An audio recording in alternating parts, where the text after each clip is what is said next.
Hello mga dear friends! Welcome back to my channel. Para sa ating lesson sa video ito, pag-aaralan natin kung paano ba gagamitin ang modals na can't and mustn't express obligation. At kung ano ba ang mga pinagkaiba nila. Sige, simulan natin.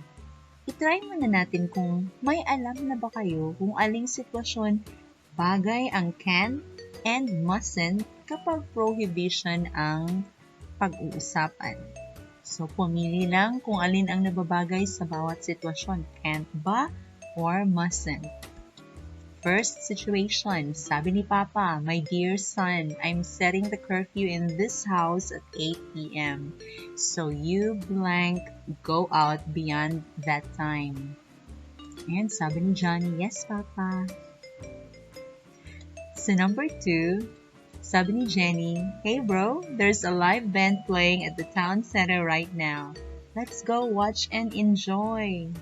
Sabi naman ni Johnny, "Oh dear sister, haven't you heard what Papa said? Our curfew is 8 p.m. It's already 9 in the evening now. We blank go out anymore." So, alin ang gagamitin sa first situation? Can't or mustn't? How about sa second situation? Can't or mustn't? Yan ang mga sagot. Mustn't for first situation at saka can't for the second situation. Bakit mustn't ang sagot sa first situation? Dahil ang mustn't ay gagamitin kung ang nagsabi kung ano ang bawal gawin ay ang mismong gumawa ng rules and regulation na yun. Dito sa halimbawa, si Papa ang gumawa ng curfew na 8 p.m. sa bahay nila. At gusto niyang ipaalam kay Johnny na bawal na lumabas paglampas ng curfew sa bahay. Siya ang gumawa ng rules. Siya ang nagbawal kay Johnny. Kaya ang gamit niya ay mustn't. Nakuha ba? So, ang mustn't, gagamitin natin kapag ang speaker ang nag-impose kung ano ang hindi pwedeng gawin. Bakit can't ang sagot sa number 2?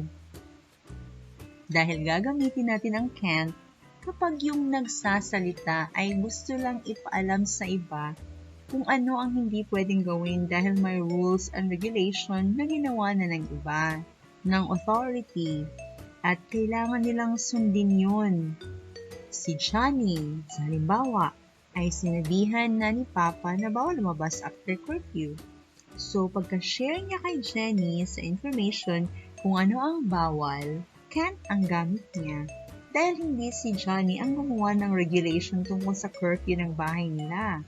Ang nagpatupad ng curfew ay ang Papa nila.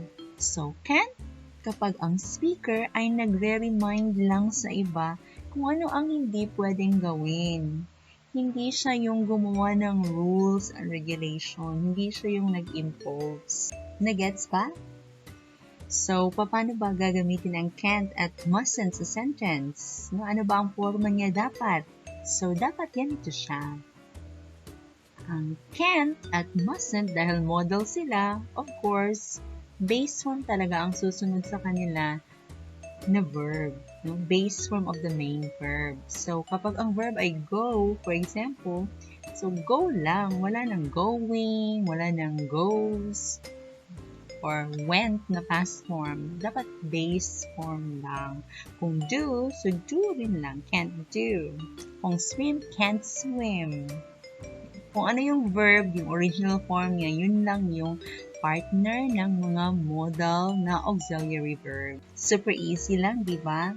Sige, let's see how much you have learned. Practice tayo. Which is appropriate for each situation given? Can't or mustn't? So the first situation is in a phone conversation. Sabi ni A, "My friend, I'm going to your house to get the book you borrowed." Sabi naman ni B, "Okay, I'll wait for you. Make sure to bring your quarantine pass. You blank enter our barangay without it." Ano ba ang dapat dito? Can't or mustn't? Let's check. So, dapat can't. Kasi regulation ito ng LGU. Hindi ito gawa-gawa ng friendly A. Hindi ito gawa-gawa ni B. Rules and regulation na ipinapapatupad ng local government unit. Next, sabi ni A, I'm so excited to go back to school today. Sabi naman ni B, me too. Remember to bring your ID, you blank. Go inside the school without it. Ano ba dito? Can't or mustn't? So, dapat can't. Kasi regulation ito ng school. Hindi ito gawa-gawa ni B. Super easy lang, di ba? Next, sabi ni A, I don't want others to know about this. You blank tell anyone. Sabi naman ni B, sure, I won't tell anyone. I promise. Ano kaya ang modal dito? Can't or mustn't? Okay, so dapat mustn't ang modal niya. Dahil pinagbabawal ito ni A.